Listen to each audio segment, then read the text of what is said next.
Mini episode 1578 of the FDH Lounge is brought to you by Sportsology, delivering unconventional columns and webcasts about sports, TV, music, movies, and more. Follow them on the web at sportsology.com. The FDH Lounge. You want to schedule your life around it. A long time ago, on a gloomy, wet Cleveland spring night, two men stand alone amidst the late-night drizzle.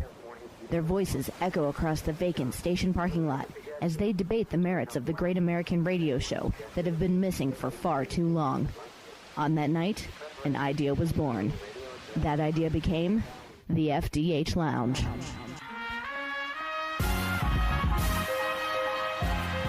Welcome to the FDH Lounge. Hello and welcome to FDH Lounge Mini episode 1578. This is FDH Managing Partner Rick Morris here with our preview of Your Honor episode 2.2. Here's our top 5 notes of interest heading into the second season's second episode. Number 5. The season premiere had many moments that you might have thought were dream sequences, but actually happened.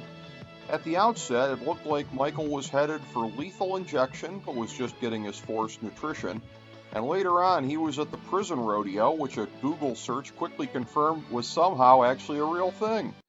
This long-awaited follow-up to the crazy end of Season 1 was inevitably going to have some insane twists and turns, and it delivered them, setting up the rest of the season to somehow potentially be even wilder than the first. Number 4. This new Olivia character is very formidable. Anyone who's watched The Flight Attendant might be amused to see Rosie Perez in this role because she's on the exact opposite end of the law, the confident official of justice instead of the cowering criminal who screwed up. But unsurprisingly, Ms. Perez can handle both ends of the spectrum with equal aplomb. She's going to keep Michael very boxed in as she tries to bring down the Baxter family. Number 3. Gina is still the loose cannon in her family. Jimmy's the crime professional, always looking to work through a plan no matter how hot tensions are rising, but Gina recklessly fans the flames at every opportunity.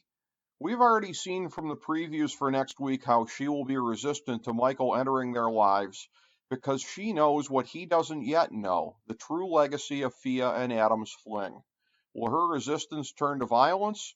It sure will if and when she learns that he's working for the feds. Number 2. Even after Adam, the show will stick to its key dynamics. Michael's motivation going forward will be exactly the same as it was the first time around, single-minded protection of someone close to him. Instead of getting his son off the hook for committing hit and run against the son of a monstrous family, this time he's making sure that his big mouth, which implicated his best friend who only tried to help him, doesn't ruin his friend's life. The crime families will continue to be at odds over the way that they were dragged into this conflict, this time with the cover-up being Eugene's escape. Carlo was even briefly detained by the Desire Gang when he blustered into their neighborhood, and an uncharitable note might mention that him being released unharmed might be channeling some of Season 1's plot holes. And there's one more way that Episode 2.1 created an element that channels Season 1. Number 1.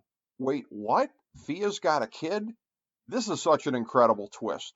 There is now a baby that binds Michael and Jimmy's families, and even without Adam in the middle of them, his son now fills that role.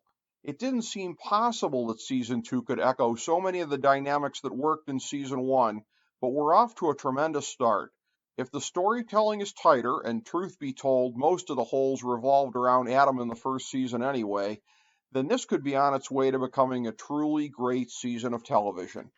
Thank you for joining us for this mini episode of the FDH Lounge.